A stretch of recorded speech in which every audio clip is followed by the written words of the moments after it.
So as you know, I'm Aaron and I work for BPIF as their Business Engagement Manager. And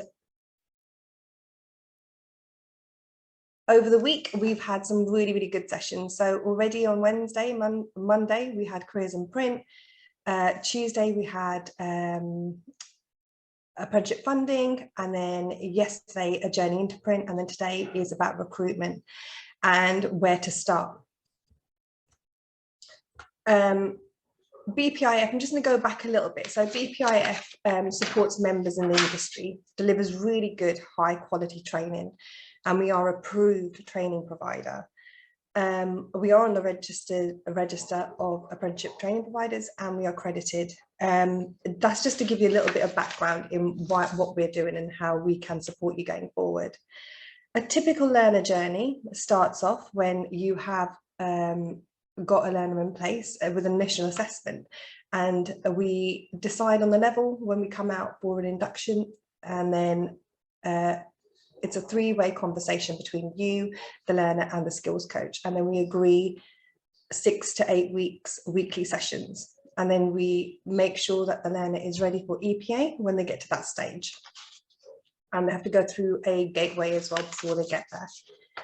We've got 17 incredible skills coaches who are very knowledgeable, and they're industry experts. We cover all throughout England, and we are subcontracted with Wales. We've also got some local partners in Scotland as well. And our programs, we deliver to about 400 learners. The apprenticeship programs that we cover at the moment, we've got two sides. So we've got trade and we've got business. So in our business apprenticeships, we deliver print technician level 3, print option level 2, signage, lean and digital. And then for our business side, we deliver business admins, customer service level 2 and 3, leadership and management, and then sales as well.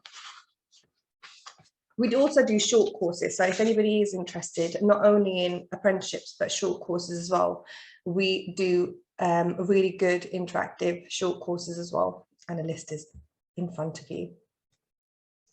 But that's not why you're here. That was just a little bit of background into why you should choose BPIF as your training provider. But the reason why you're here is about recruitment. The first thing that you need to think about is, do you have a genuine job, a real job that the learner is going to be taking part in? You need clear objectives.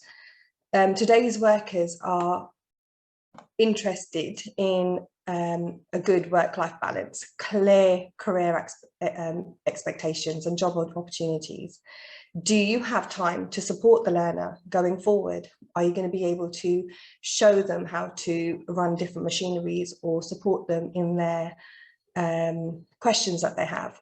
You need to actually support them, as it is a government-funded program.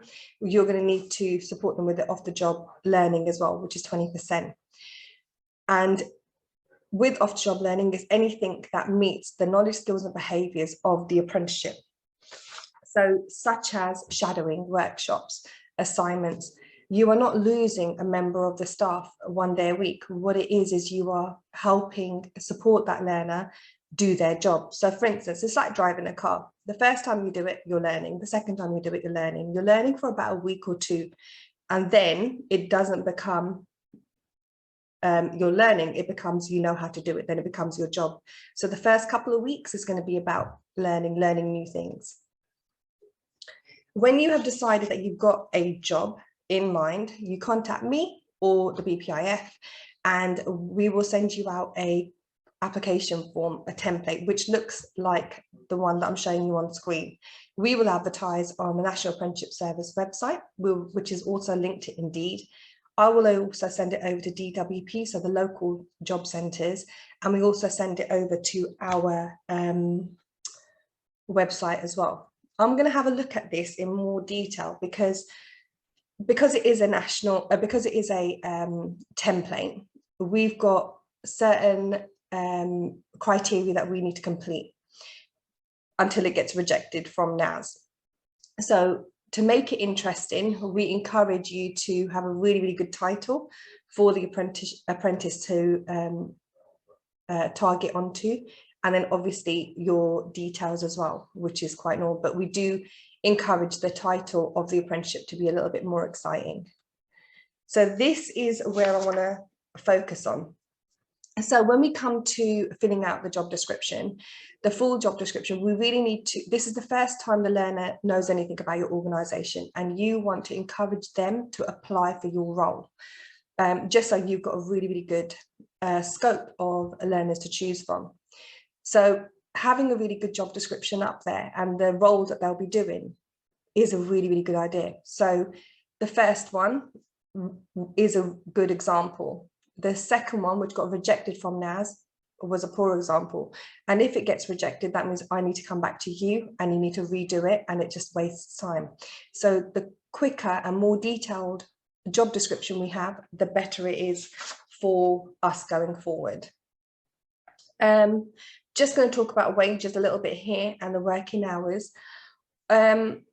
It's entirely your decision what you pay your learner, as long as it is within the government guidelines. I've got a short table on the other slide, and I will show you that in a minute. But just bear in mind, you know, paying £4.30 for a learner is quite acceptable, but it may not be suitable for the learner going forward or attractive for the learner going forward. Consider a market trend. So have a look at the website, have a look at what other organisations are paying for the same role. Maybe, you know, because of £1, if one organisation is paying £4.30 and another organisation is paying £8.40, I would know which organisations that I would apply for. Make sure you focus on career aspirations as well. So if there's any career development programs that you would want the learner to achieve, please put that onto the job description as well. So this is where the skills required bit is important. You've got to bear in mind that some of the learners that are going to apply for the roles are going to be very young, very, very new to the market. Some of them may not even know how to use a photocopier because they don't have that at home. They may be very, very savvy with computers and everything else like that, but when it comes to actually holding conversation, even, they might find it a little bit daunting. So please, I'm just trying to manage your expectations on who will apply for your roles and what you were expecting, because you're not going to get somebody who's, you may get somebody who's very, very good and very articulate and everything else and knows it off the cuff, but you know, sometimes you may not. So after that application is online on the 4 platforms, when a learner applies for your role, we will then send you a link. You will then have a look at your at the link, have a look at the application and see whether you want to progress to interview stage. If you do want to progress to interview stage, let me know and I will send you the candidates' details. And then your normal recruitment processes are taken into consideration. Do not panic if you have not applied, you've not been successful in the first couple of weeks. It's not a anything or a reflection of the job line or the job title. It just means that not a lot of people have seen it. So I would say either make changes to the advert or let's just try again and see what happens. We can extend it a few times and have it out there for a little while until you do find the person that you are looking for. But how you can help is you can also contact and open up to local schools, careers advising organisations to raise the profile of your business and the role into your community. So present at schools in talks and mentoring programs, build on social media, share your advert on different social platforms like LinkedIn, Twitter, Instagram. The new one is TikTok. I still don't know how to use it. I'm still in the process of learning from my 12-year-old daughter, and Facebook as well. Obviously, you want your advert out there and exposed as much as possible. And community billboards. Ask existing staff to share their experiences. If you've already got a apprentice in your organisation, get them to share their experiences. Berkshire Labels, I hope they don't mind me sharing their story, but they have been very, very good at social media, using their current staff and current apprentices to share their views and experiences, and they have been very, very successful with recruiting. I've got their link there if you want to have a bit of a read on their hints and tips in regards to recruiting. And then allow groups to come and visit your organization. I know, you know, pandemic is here, but you can invite people in, masks, gloves and everything else, just to have a bit of a show around and they know what they're doing. So what matters to young people, as I said, it is the wages, but that's not the key driver either. Good working conditions, a good work-life balance is really important. Ethos and values. Young people, I think now particularly, would like to work in an organisation which shares the values. A good working culture and an extremely supportive management. You know, having a really, really good supportive manager is vital, because they want to see that you're going to drive them and push them to be their very best. So once you've got your learner, the next steps will be to just fill out a couple of forms that we have for compliance and for DAS and for us to make sure that your payments are done correctly. So that's our UK PRN number, and the next slide is just to show you how to link to us on DAS. Obviously these slides are going to be shared, so I'm not going to spend a lot of time on these, just that these are here and it's just reference points that these are the forms that you need to complete after you've got your apprentice on board. So when your apprentice is on board, obviously we'll have regular progress. So when it's being advertised, I will make sure that I'm calling you to make sure that how we're going to proceed with the applicants. Once hired, I will send the application form to your learner for the learner to complete, and we'll book in a delivery session. At the meeting, the employer will meet the skills coach and the learner at the same time, and an initial assessment is done to make sure that the learner is working to the right level. And then 6 weekly meetings are booked in. So it's not all about the employer, it's all about learners also. So what are learners looking, what are employers looking for out of learners? Well, they want to be enthusiastic, a willingness to learn. So employers know and are aware of that you may be fresh out of school, you know, this is going to be your first job, making sure that you're reliable and punctual, driven and motivated to succeed, and looking to progress. I would also say that you need to think outside the box when you are looking to apply for a role. So yes, a CV is brilliant, having an application form is brilliant, but there's been certain cases where people have gone a little bit outside the box to apply for a role. And here's just one example. So a young man emailed an organisation last week to say that they were interested in print and would love a career in the trade. And if possible, if there's any jobs arisen, and for him to be considered.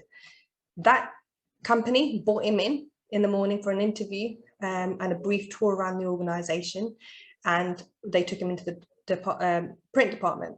He arrived promptly dressed in a suit and asked all the right questions. He did his homework and he knew the history and its owners.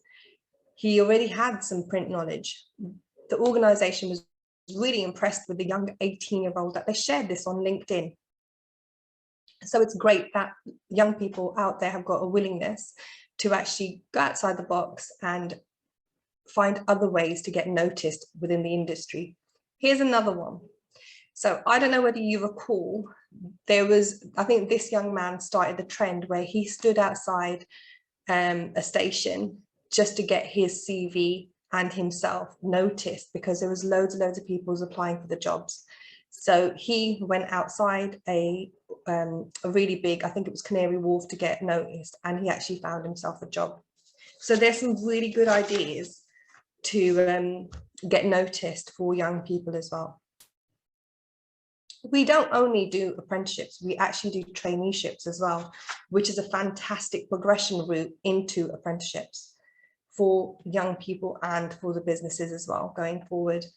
So what is an apprentice? What is a traineeship? A traineeship is a skilled development program and a meaningful work placement for young people between 16 and 18-year-olds, and focusing on development and employability skills. The placement will allow trainees to receive training prior to their paid employment. So it is going to be unpaid until the traineeship is over.